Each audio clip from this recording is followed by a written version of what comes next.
top focus right now are the train derailment attempts. There have been 18 such attempts to derail trains across the country in just the last 1 month. In 24 hours, in fact, there have been 2 incidents reported in Kanpur and Ajmer.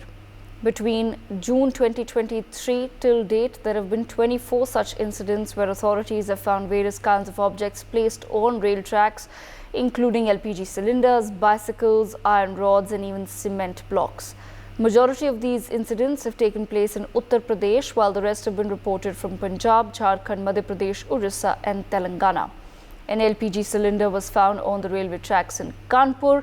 Yesterday, the loco pilot noticed the cylinder on the tracks and applied the emergency brakes. However, the train hit the cylinder. A total of 12 people have now been detained in Kanpur in this probe. Now, sources tell us that evidence of terror links have been found in the initial investigation of this conspiracy to overturn the train in Kanpur. Investigative agencies have suspected that the person who has hatched the conspiracy is a self-radicalized person.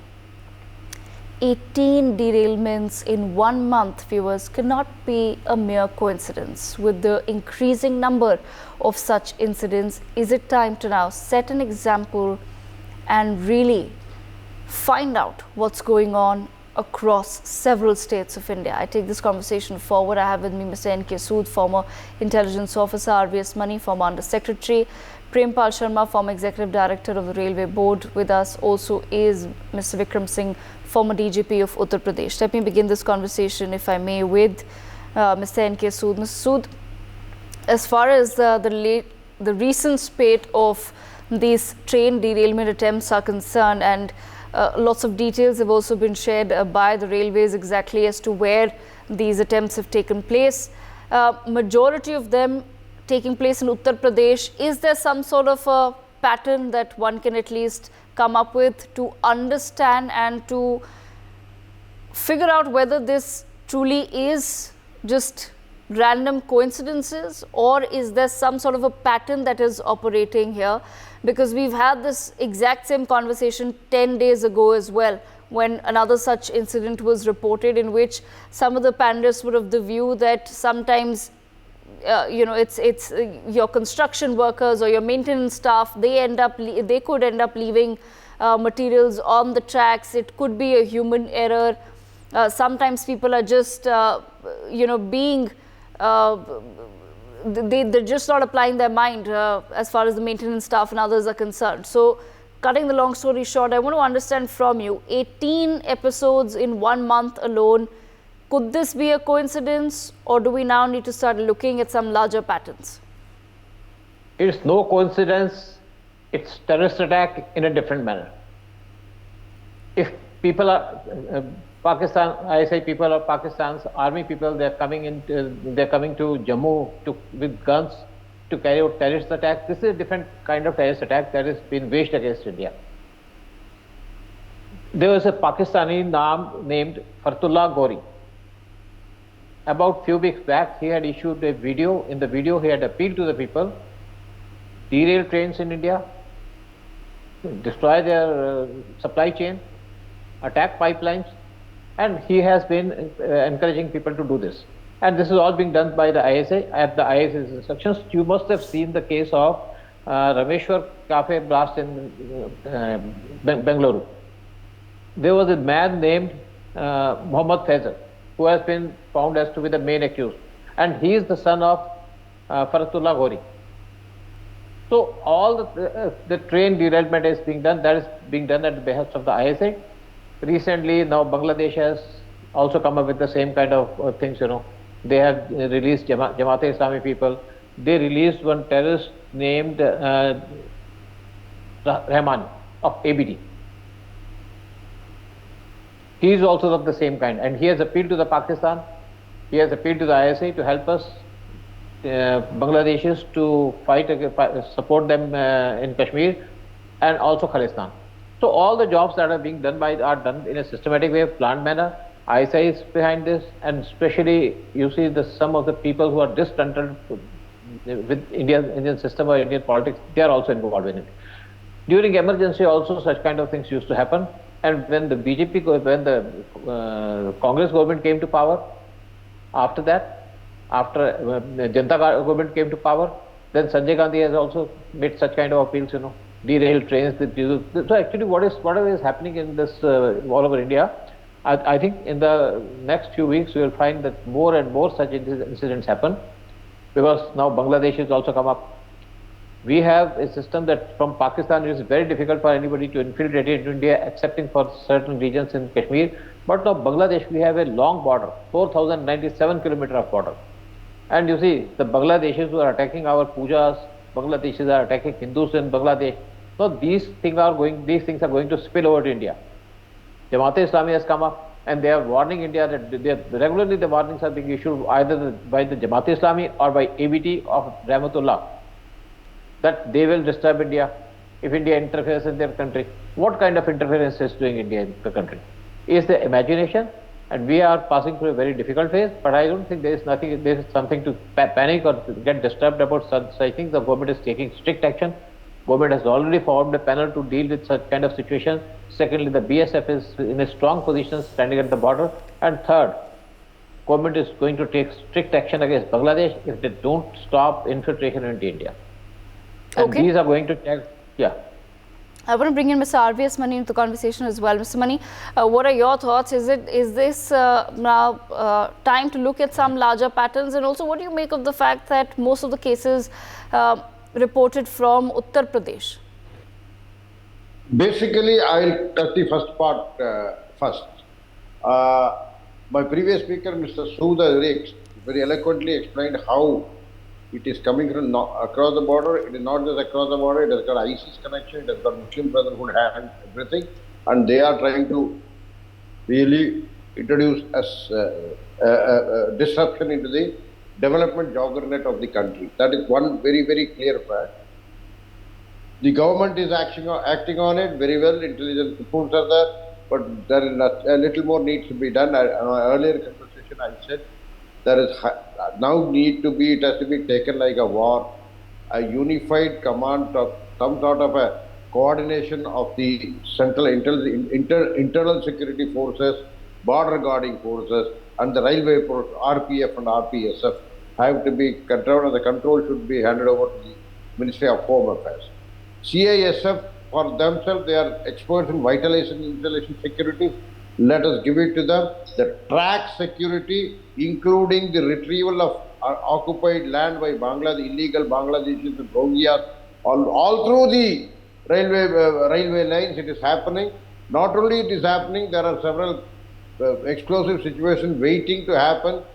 Anybody going to some religious places have come up, and they are drawing their electricity through very close to the diesel pipeline which is coming on the platform for refueling of the trains. These are all things which are all not coincident. It is set by design that any time they can hold your neck. Like chicken neck, anytime. This is also something which is something. They are all very apparently visible to the naked eye. So this is a very important design which is happening. It's happening and ever since this government, since 2019 onwards, there were things. We had seen the Orissa attack where there was a sabotage. We had seen the Kanchenjunga Express. There was a reported failure of system. See, we have to see it in the light that there is a huge amount of investment. I have spoken to a railway officer. We were doing a course together around 15 years back. That time he used to say that the politicians, those that are UPA time, the politicians are simply announcing trains. If you travel from Aligarh to Delhi and you reach home, you go and pray to the Hanumanji, because there is no security infrastructure investment. But that has changed after 2014 when Mr. Piyush Goyal started on this. He was the railway minister. A lot of investments on security, safety issues, passenger safety issues are taking place. In spite of that, this is not a security or a safety failure, it is a clear sabotage. Anti-India forces, supported by the huge part of their supporters within India. You call them secularists, you call them congressmen, you call them the left front, whatever it is, their one point agenda is to disrupt. I have no qualms in saying that, I have no hesitation in saying that and this is what is triggering the entire problem now. See, I have my friend had written a book about the attacks on Modi 2 days back, Mr. Binay Kumar Singh and Prashant Pandey. I am not promoting the book, but it contains vivid details of how these anti-India forces are acting. They are trying to not only target the infrastructure, they are not only target the disrupt the supply chain system of the entire country. They are not leaving. They are leaving no stone to unturned. The entire conspiracy against India is very evident and needs to be. And it is simply not an employee negligence. Let us be. Commissioner of Safety reports will come after. They also know the Indian system. That a CRS report will come after 6 months that may identify the technical issues about it. But this is something more about the security, more about the policing. How are they entering the railway tracks? Why can't the railway tracks, how are they able to penetrate through the fencing which has happened to the See, we have already taken up to border fencing. Another very important thing is fence all the railway tracks excepting where it is operationally required for crossing, level crossing, etc. etc. There are several input now investments have also to be taken place. These are all something I wanted to say. There are huge lot of things I can say, but I want to conclude here so that other panels can also come in. Okay. Thank you. All right, thank you. I want to bring in Mr. Prempal Sharma into the conversation as well. Mr. Prempal Sharma, you've been former executive director of the Railway Board. What are your first thoughts when you've read now this report which has come in of how in the past 1 month itself 18 such incidents have been reported on a daily basis? Videos also circulate showing that sometimes even children are involved either knowingly or unknowingly in placing some of these objects on railway tracks. What really do you think is going on? And do you feel that somewhere perhaps this now needs to be taken a bit more seriously than simply people saying that this could just be railway staff or any other people working in the maintenance, just not doing their jobs properly? मैं ये कहना चाहूँगा कि शुरू में initially I was blaming even the railways or track system,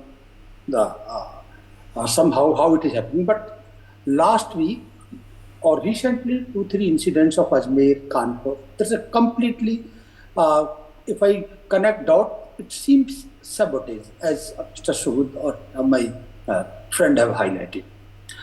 मैं थोड़ा सा ये पक्का एक sabotage का ही मामला लगता है, लेकिन मैं इसको इंटरनेशनल उससे जोड़ना नहीं चाहूँगा। बांग्लादेश के साथ हमारे बड़े नाजुक दौर से हम गुजर रहे हैं और हमें बड़ा संभल के स्टेटमेंट देने की ज़रूरत है कि वहाँ हमारे जो हिंदू भाई हैं उनके ऊपर, इसलिए मैं सीधा ये कहना चाहूँगा कि इसमें जो स्टेट गवर्नमेंट है उनके पास में बहुत सारी एजेंसी होती है।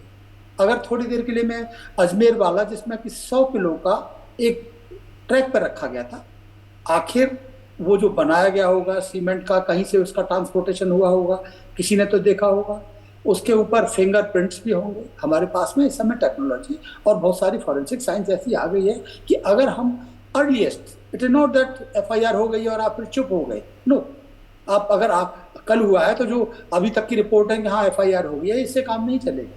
आप उनको, क्योंकि जब तक लोकल नेक्सस न हो, जैसा सूद साहब ने कहा, ISI हो या दूसरे बांग्लादेशी इन्फिल्ट्रेटर्स हो, जो वो भी हैं, जब तक उनको लोकल्स का सहारा नहीं मिलता तब तक वो आगे नहीं बढ़ सकते और उनको जितना जल्दी दबोच लिया जाए उतना अच्छा है। मैं यहाँ कहूँगा कि कम से कम इस समय राजस्थान और उत्तर प्रदेश में दोनों ही अपनी, मतलब केंद्र सरकार की सरकार है, केंद्र सरकार मीन्स रेलवे केंद्र सरकार का एक ऑर्गेनाइजेशन है, तो इसमें जितना जल्दी अटैक किया जाए, इसको इसलिए करना जरूरी है कि रेलवे का ट्रैक उसको फेंसिंग करना और इतना आसान नहीं होता। एक रेलवे को उसमें नाते हमें जो उनके पूरी इतनी लंबी बीहड़ों से होकर गुजरती है, उसको फेंस और उससे कोई रास्ता नहीं है जब तक कि हम लोकल लोगों का ट्रस्ट न लें और जितना जल्दी लें उनका पनिश करें, क्योंकि रेलवे एक इतनी बड़ी हमारी जिसे कहते हैं लाइफ लाइन है। मैं यही और क्योंकि ये सारी बातें, ये जो कानपुर वाला है इंसिडेंट, अगर वहाँ पर ये सिलेंडर मिला है तो उसके पास और जो चीज़ मिली है उनके पास में फिंगरप्रिंट वगैरह हो, मुझे लगता है कि इसमें हमें तुरंत यह करने की ज़रूरत होगी। इसको हाँ इंटरनेशनल नेटवर्क हो सकता है, जैसा कि मेरे भी दोनों साथियों ने उठाया, लेकिन हमें उसको उसकी तरफ जाने की हमें अपने अंदर ही झांकने की जरूरत है। और मैं तो ये कहूँगा कि this is as important as the border security. Border security का तो हमें, we know our enemy. Within our enemy, it is not simple. Last point I would say, we have to develop a trust in the society. Simply hate mongering will not do, whether it is on the basis of religion or the caste, because the political party, they are bent upon to sabotage this government. International powers are there. So now, if the economy of this country, and that is quite depends on the railway system also, if it is anyway harm, that will harm our entire focus on our nation building. This is the my comment. Okay, all right. I want to bring in Mr. Vikram Singh into the conversation as well. Mr. Vikram Singh, what are your thoughts on now this fresh report that has come out, and also on the fact that most of the cases have been reported from Uttar Pradesh? Do you feel that that's a pattern that has to be looked into, or could that simply be a coincidence? Devika ji and fellow panelists, good evening. It is not a coincidence, and nothing is a coincidence. The transportation of cement boulders weighing almost 100 kilos, wooden sleepers weighing almost 80 kilos each, and then gas cylinders, explosives and petrol in bottles sprinkling together so that the friction of the railway engine as also on the train tracks develops into an explosion. This is just not fortuitous or accidental. There's a deliberate design. And as Mr. Sood has elaborately explained, that the ISI, through Farhatullah Gori, has not only been a rogue, but he has also promoted and provoked the sleeper cells. When I say sleeper cells, all along the railway track, you will find illegal Bangladeshis and Rohingyas settled down, and it is impossible even to venture into them. And very many places, they have become no-go areas. The time has come to sanitize all the railway stations. As you go in the airport, you do not find bazaars, temples and bhatiyas there. Likewise, there should be not a single temple, masjid or a bazaar in any railway platform where unauthorized people enter for under some pretext or the other. Likewise, the railway track has to be sanitized through machine learning, AI and other systems like robotics, etc. It is perfectly doable. We have done it in the past and we have done it earlier also. Now coming to the fact, UP, why specifically? You must understand that the geopolitical situation today is such that enemy number one of certain vested interest is Prime Minister Modi. Enemy number two is Yogi ji. Therefore, it is but natural to target the lifeline of the country, 18 lakh kilometers of railway tracks and 2.1 crore people traveling, almost the population of Australia traveling every day. The attack on the railways is not just on the important critical infrastructure, it is an attack on India, as Mr. Mani has mentioned, as Mr. Prempal Sharma ji has mentioned, that yes, we have the technological inputs, and without wasting time and without leveling allegations against each other, a resolute nation must give a befitting reply. We have to put our best foot forward, and we've done it in the past. We can do it today. My first action would be announce a reward of 5 crores on Farhatullah Gori, 1 crore on any person involved in this. And lo and behold, we have done it. And the surest thing is that their own brother-in-laws and nephews and nieces will hand them over to the police, because this is what works for them. The mercenary motive has to be come out with even a bigger mercenary incentive on part of the state. And I'm sure Mr. Sood will agree that money incentive is a major incentive to catch the culprits and anti-national elements. These are anti-national elements. There are sleeper cells and the ISI guiding them and motivating them. And this is where the problem is. Therefore, these things will have to be, there cannot be a cut and dried solution. A cumulative and a joint effort has to be made by a resolute nation. Thank you, Devika ji. Okay, I want to bring RVS Mani back into the conversation. RVS Mani, how exactly then does the government begin as far as such an operation is concerned? Because some names have also now come out. Our sources have also told us, especially in the case that I'm talking about right now, what's happened in Kanpur, where the investigative agencies say that this was a self-radicalized man. And a lot of this material is now being listened to online classes. People are being able to listen to classes on how to make bombs, etc., and all sorts of material which is available online. What is it that our government then really needs to do? There is already an MAC, a very extremely good mechanism under the agency, Intelligence Bureau, where all the agencies do participate, and there is a weekly review every time. This challenge should be handled by multi-agency setup, not necessarily the same agency, but a specific task force with multi-agency. For example, as you said, the computerized emergency response team of the Department of IT, the counter-terrorism wings of the UP STF, the Rajasthan Special Cell, and the Delhi Police Special Cell, all these should be, and they should put their heads together. It is not something rocket science. They will, with their expertise and their exclusive experiences, they would be able to crack it. Not just the policing part of it, the IT part of it, the security agencies, including, I say, all the paramilitary forces, involve them what, and they give them tasks, what is the way, and see if the border can be fenced. The border fencing is happening in a very rapid way, excepting on the LOC, the IB side, most of them we are getting it fenced.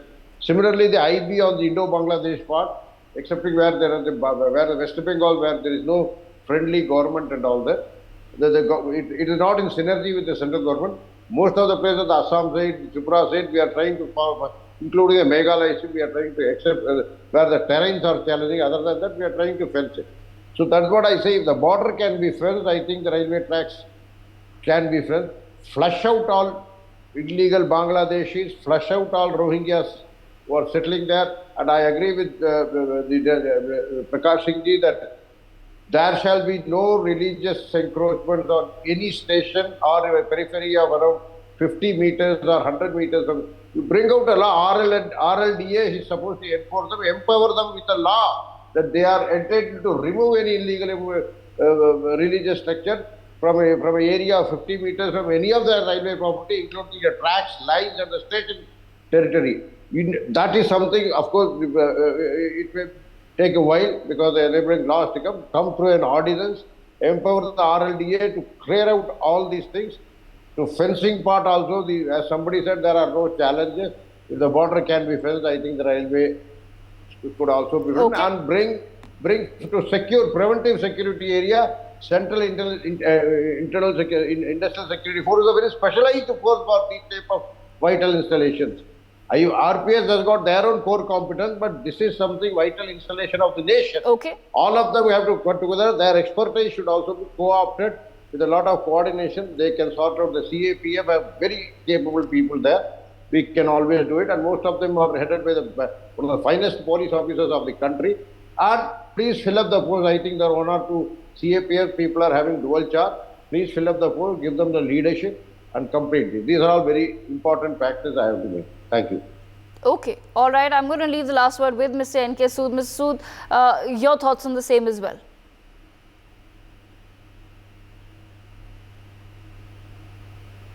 Most important thing is clear the railway stations of encroachments, railway lines of encroachments, religious the structures they have been built, they should be removed. You see, even in Delhi High Court, there is a masjid, from where terror attack had taken place.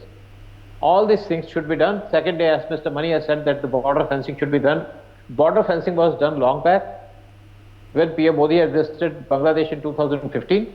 After that, the border situation was settled between the two countries. Border agreement was done. Then that after the fencing was done, but still some loopholes was there. 200 kilometers of area that could not be fenced because there are 54 rivers that flow from India to Bangladesh. There were marshes and everything, So BSF, what they have done, some area they have chosen, they have planted bees.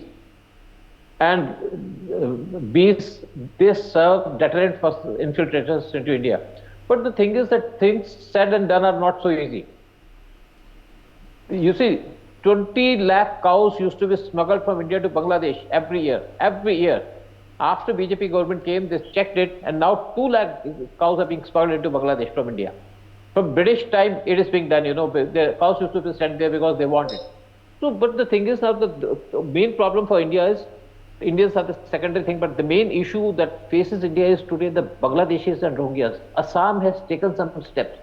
Himanta Biswa Sharma has taken certain steps to catch hold of this Rohingyas. Not an easy job, difficult job, because we don't get cooperation of the opposition parties that they are ruling in case the take of West Bengal or something. No, the main target that is in the future that is going to be impacted is the northeastern state, with the Bangladesh change of government and Jamaat-e-Islami people released from jail. Rahmani of ABT released from jail, who were trying to carry out terrorist activities. And as Mr. Vikram Singh had said, we pay them 5 crore rupees. We don't need to pay them anything. We have the modus operandi to demolish them in their own country. Raw can do that. We have done in the past and we can still do. It has to be done. For our own security, we have to do it. Israel is doing this to survive itself, to save itself. We can do it. Give more power to Ra. Give more authority to Ra. They will do it.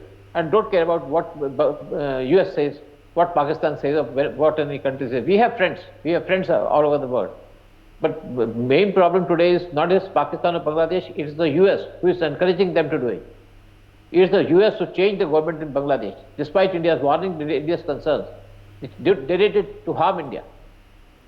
So Bangladesh is not harming India. Pakistan is not harming India. It's the US which is harming India today. That's why they are inviting our leaders to visit their country to brief them on the subject, Right. I leave the last word with Mr. Vikram Singh, former DGP of Uttar Pradesh. Mr. Singh, how would you then suggest, you've already shed some light on what are some of the steps that the government can take, but overall, as far as this radicalization, online radicalization element is now also concerned, how does one go about it?